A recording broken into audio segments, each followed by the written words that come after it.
Hər vaxtınız xeyir əziz dostlar. Mənim adım Samir Məmmədovdur.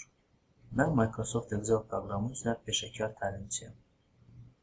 Bugün mən sizlərə Microsoft Excel proqramının ən güclü alətlərindən olan və təəssüf ki, Excel istifadəçiləri arasında hələ də öz layiqli yerini tapmayan Problem Solver aləti haqqında danışmaq istəyirəm. Qoyulmuş məqsədlərə nail olmaq üçün elektron cədvəllərdəki rəqəmlərin optimizasiyası bəzən rutin və çətin bir proses halı ala bilir. Xoşbəxtlikdən Problem Solver aləti bu tip məsələlərdə bizlərə əvəzsiz köməklik göstərə bilər. Problem Solver funksiyasına keçməmişdən öncə mən bildirim ki, standart Excel panelində bu alət əks edilmir. Problem Solver alətini əks etmək üçün Excel'in fayl menüsünə keçirik. Fayl menüsünə keçdikdən sonra buradan Option bölməsinə keçirik. Option bölməsində Add-ins deyilən yazılan bir bölməyə keçirik. Burada gördüyünüz kimi müxtəlif analiz və təhlil paketləri var. Excel'in müxtəlif analiz və təhlil paketləri var. Bizə lazım olan paket Solver paketidir. Mənim proqramımda bu rus dilində əks olunub, poisk решение. Bəzilərinizdə ola bilər rus dilində olsun, bəzilərinizdə ingilis dilində olsun. İngilis dilində olanlar Problem Solver seçsinlər, rus dilində olanlar isə poisk решение seçə bilərlər. Və burada həmin bu poisk решение aləti Excel Add-in bölməsində yerləşir. Mən buradan Manage bölməsinə keçirəm. Həmin Excel Add-ins bölməsini seçirəm. Gördüyünüz kimi burada da və burada da eyni olur. Və Go. Mənim qarşıma belə bir pəncərə çıxır. Burada Excel'in müxtəlif analiz paketləri vardır, təhlil paketləri vardır. Mənə lazım olan təhlil paketi poisk решениеdir. Bir daha təkrarlayım. Bəzilərinizdə bu rus dilində çıxa bilər poisk решение. Bəzilərinizdə isə ingilis dilində Problem Solver kimi əks oluna bilər. Mən bunu seçirəm. Artıq məndə seçilmişdir. Digərləri mənə lazım deyil hal-hazırda və OK düyməsini sıxıram. Excel'in Data menüsündə sağ yuxarı küncündə həmin bu Problem Solver bölməsi əks olunur. Gəlin onun üzərindən tıklayaq. Gördüyünüz kimi belə bir dialoq pəncərəsi çıxır qarşımıza Solver Parameters adında. Ümumiyyətlə Problem Solver funksiyasını başa düşmək üçün əsas konsepsiyaları bilmək lazımdır. Əsas konsepsiyalar hansıdır? Əsas konsepsiyalar 4 konsepsiyadır əsas olaraq. Birincisi, bax burada gördüyünüz kimi Set Objective bölməsidir. Set Objective bölməsi son və yekun nəticəni geri qaytaran bir bölmədir, xanadır. Başqa sözlə desək, Set Objective bizim məqsəd xanamızdır. Daha sonra buradan biz optimizasiya variantlarını seçirik. Yəni biz maksimal ədədi axtarırıq, yoxsa minimal ədədi axtarırıq və yaxud da ki, konkret bir ədədi axtarırıq.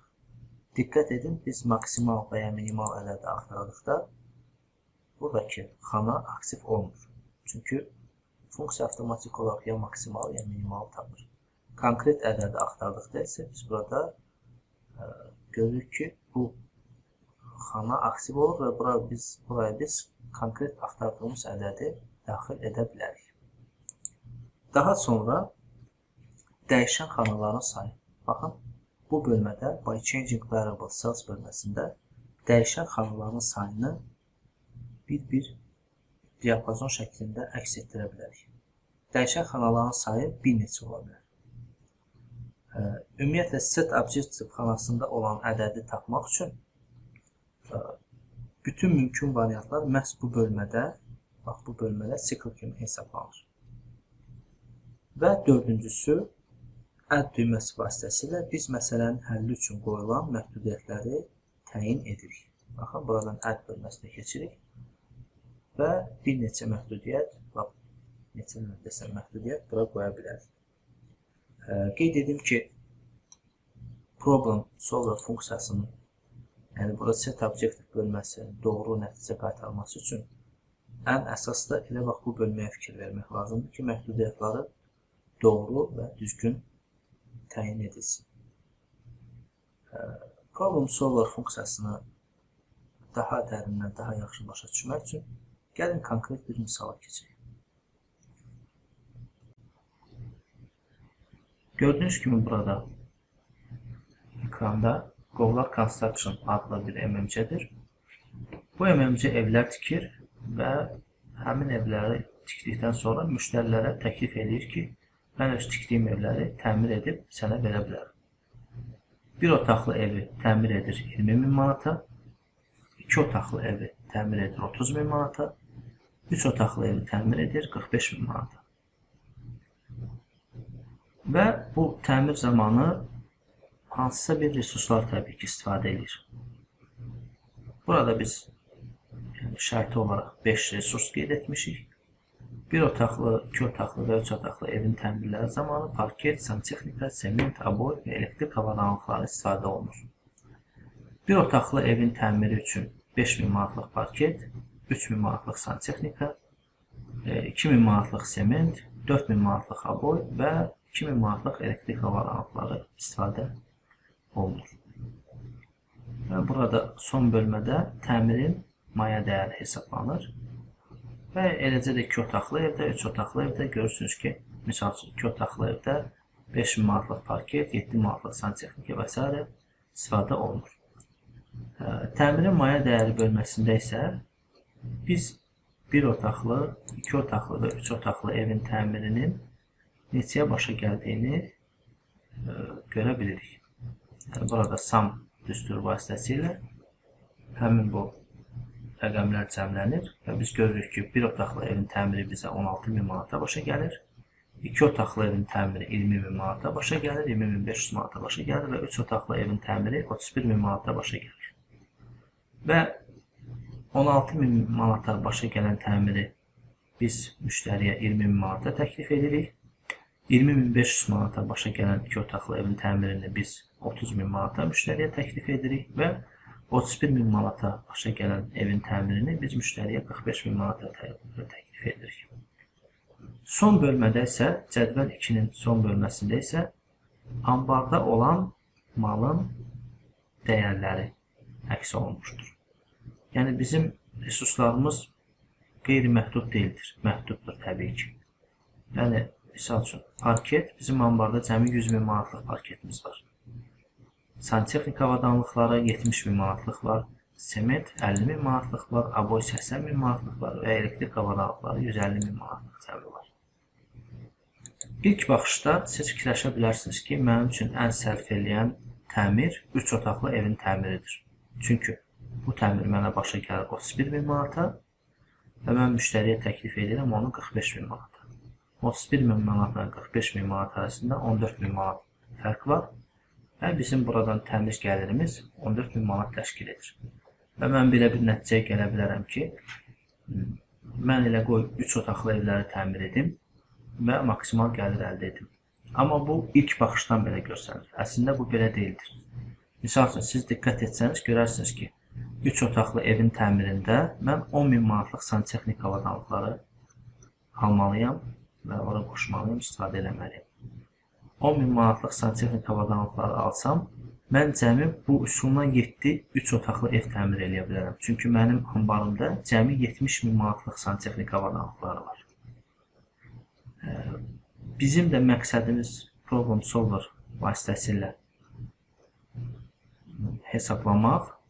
Bizim məqsədimiz odur ki, problem solver vasitəsilə biz təmin edəcək evlərin sayını tapaq. O şərtlə ki, bizim gəlirimiz maksimal olsun. Yəni ki, biz neçə dənə 1 otaqlı, neçə 2 otaqlı, neçə 3 otaqlı ev təmin etməliyik ki, bizim gəlirimiz ən maksimal olsun.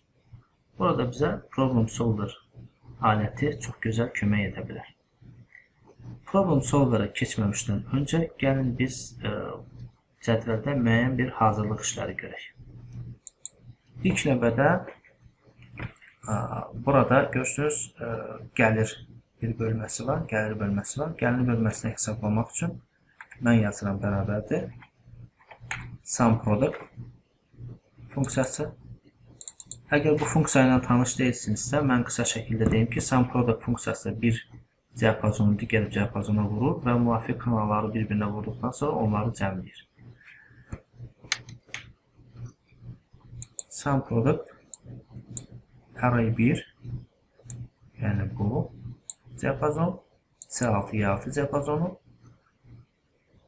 İkinci diapazon isə, bax bu diapazon, C7, Y7 diapazon və OK düyməsini sıxır. Görürsünüz, hal-hazırda burada heç bir rəqəm əks olunmadı. Çünki təbii ki, əks olmayacaq, bura 0-dır. Bizim də məqsədimiz problem solver vasitəsilə bax buradakı rəqəmləri tapmaqdır. Yəni bir daha təkrar edeyim. SumProduct funksiyası nə edir? C6, Y6 diapazonunu C7, Y7 diapazonuna vuraraq onları bir-birinə cəmləyir. Yəni ki, bax bu iki xana C6, C7 xanası bir-birinə vurulur. Daha sonra D7, D6, D7 xanası bir-birinə vurulur və Y6, Y7 xanası bir-birinə vurulur. Sonradan bu vurduqlarımız xanaları bir-bir üst-üstə cəmlənir. Gəlin aşağıdakı cədvələ baxaq. Cədvəl 3-də bizim məqsədimiz hər bir resursun ümumi istifadə həcmini göstərməkdir. Yəni biz problem solver funksiyası təmin edəcək evlərin sayını tapdıqdan sonra biz burada avtomatik olaraq düstur vasitəsilə hesablanacaq ki, ümumiyyətlə biz nə qədər parket işlətmişik, hansı məbləğdə santexnika işlətmişik və s. Sərfiyyatı tapmaq üçün buraya yenə də SumProduct funksiyasından istifadə edirik. Yazırıq bərabərdir SumProduct.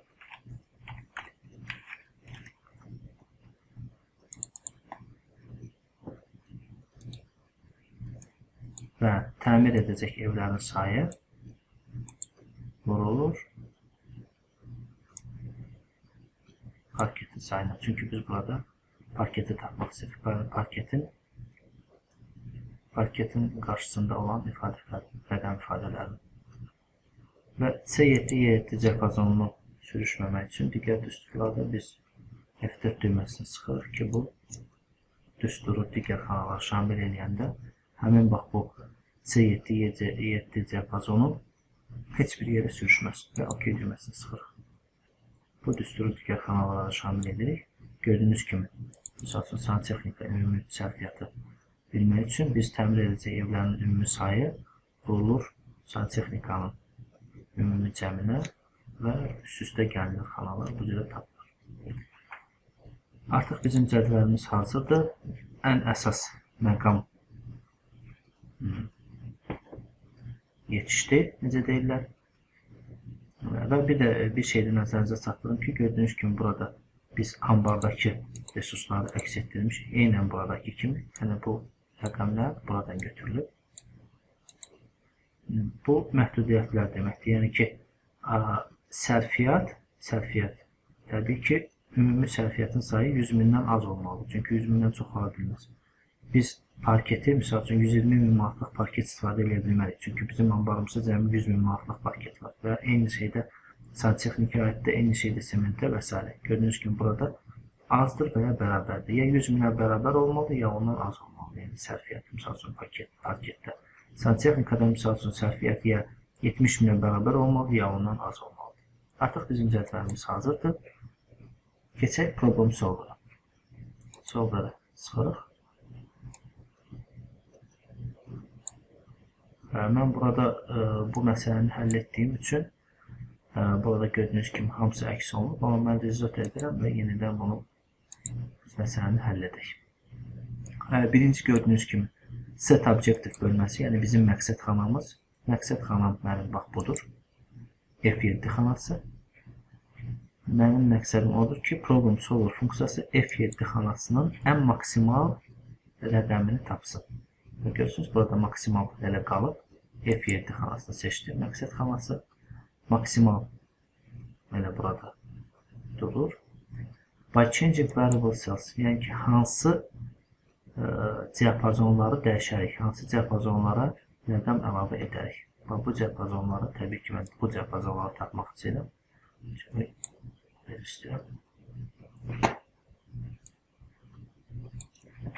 yəni C7Y7 diapazonunu burada təmir edəcək evlərin sayını müəyyən edəcək problem solver funksiyası.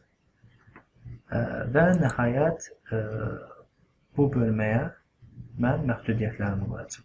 Gördüyünüz kimi məhdudiyyətlər şərtləri məndə budur. Resursların sərfiyyatı ambardakı həcmdən çox ola bilməz. 1. İkincisi, təmir ediləcək evlərin sayı natural rəqəm ilə ifadə olunmalıdır. Üçüncüsü, təmir ediləcək evlərin sayını ifadə edən rəqəm 0-dan yuxarı olmalıdır. Add bölməsinə keçirəm. Görsünüz, sıra referans. Birinci şərti qoyaq. Resursların sərfiyyatı ambardakı həcmdən çox ola bilməz.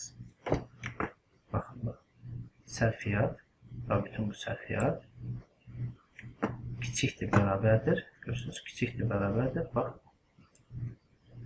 birinci şərtim budur. Add edirəm. Sonra keçirik ikinci şərtə. Təmir ediləcək evlərin sayı natural rəqəm ilə ifadə olunmalıdır. Buradakı rəqəmlər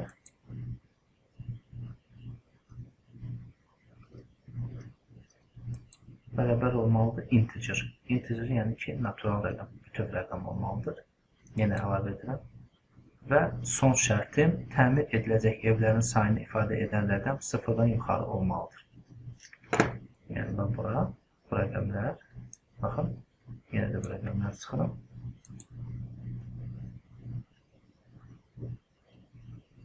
Böyükdür, bərabərdir, 0. Və yenə add edirəm.